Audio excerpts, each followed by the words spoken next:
আজি বিজেপিৰ জন আশীৰ্বাদ যাত্ৰাই টিংখাং সমষ্টিত প্ৰৱেশ কৰিছে। নাহৰকটীয়াৰ নগাঁও তিনিআলিৰ পৰা আৰম্ভ হয় এই যাত্ৰা। মুখ্যমন্ত্ৰীৰ সৈতে একেলগে যাত্ৰাত অংশগ্ৰহণ কৰিছে বিজেপিৰ ৰাজ্যিক সভাপতি দিলীপ শইকীয়া, মন্ত্ৰী অশোক সিংহাল আৰু মন্ত্ৰী বিমল বৰাই। টিংখাঙৰ ফেটেংগিবৰ তিনিআলিত গায়ন বায়নেৰে ঢোল ডগৰেৰে পুষ্প ছটিয়াই আদৰণি জনাই মুখ্যমন্ত্ৰীগৰাকীক। সেৱা জনাই ভকত বৈষ্ণৱৰ আশীষ গ্ৰহণ কৰে মুখ্যমন্ত্ৰীগৰাকীয়ে।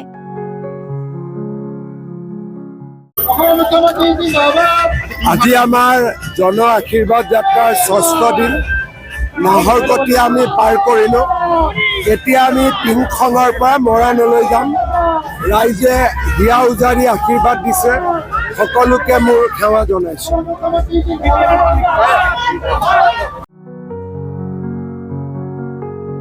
মৰাণৰ পৰা ৰাজু মিশ্ৰৰ ৰিপৰ্ট, এনি ভাৰত 24।